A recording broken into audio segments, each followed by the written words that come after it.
जय जिनेन्द्र बंधुओं, प्रथमाचार्य चैनल में आपका स्वागत है। शांति सागर संस्मरण को जानने के लिए हमारे वीडियो को लाइक, शेयर एंड सब्सक्राइब करें। आज के वीडियो में हम जानेंगे महाराज जी अपने गृहस्थ जीवन में कैसे रहते थे तथा कैसे मुनि भक्ति किया करते थे।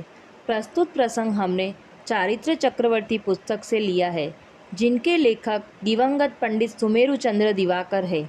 महाराज जी अपने गृहस्थ जीवन में सदा शांत भाव से रहते थे। वे सदा अकेले रहना ही पसंद करते थे। महाराज जी कभी भी व्यर्थ की बातें नहीं किया करते थे।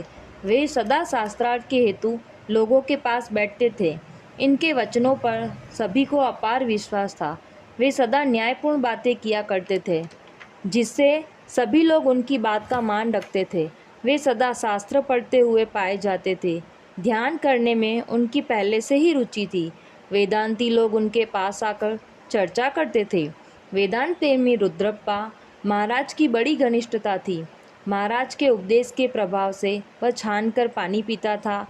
एक बार की बात है, रुद्रप्पा जब रात्रि में भोजन कर रहे थे, तब महाराज ने उन्हें प्रत्यक्ष में पतंगे आदि जीवों को भोजन में गिरते बताया था। इससे रुद्रप्पा के मन में रात्रि भोजन के प्रति ग्लानि हो गई। इस घटना के बाद उन्होंने कभी भी रात्रि में भोजन नहीं किया। रुद्रप्पा को महाराज के उपदेशों से ऐसा लगने लगा था कि वास्तव में जैन धर्म सच्चा धर्म है। उनके प्रभाव से वह उपवास करने लगा था।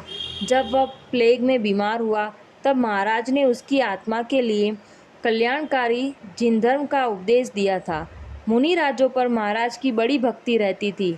मुनिराज के आने पर वे उनका कमंडलू लेकर चलते थे, उनकी खूब सेवा करते थे। उस समय की बात है, आदि सागर करके मुनिराज थे, जो बड़े तपस्वी थे। वे 7 दिन के बाद आहार लेते थे और बाकी के दिन उपवास करते थे। यह क्रम उनका जीवन भर का था। आहार में वे एक ही वस्तु ग्रहण करते थे। वे हमेशा ही जंगल में रहते थे। जब गन्ने का रस लेते थे, तब उसके सिवाय दूसरा कोई भी पदार्थ नहीं लेते थे। उनमें बड़ी शक्ति थी। वे जब भोज में आते थे और जब महाराज जी के यहाँ उनका आहार होता था, उस दिन महाराज की दुकान में ही रहते थे। वहाँ ही वे रात्रि को सोते थे।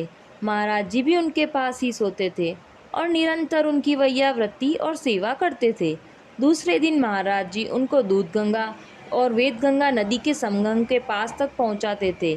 बाद में महाराज जी उन्हें अपने कंधे पर रखकर नदी के पार ले जाते थे।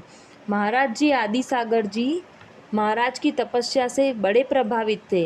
वे उनको आहार दान देते थे। वे ही उनके कमंडलू में जल भरते थे। आज की वीडियो में हमने जाना कैसी थी उनकी जीवनचर्या और मुनि भक्ति। ऐसे ही रोचक संस्मरण जानने के लिए हमारे चैनल को लाइक, सब्सक्राइब और शेयर करें। जय जिनेन्द्र बंधुओं।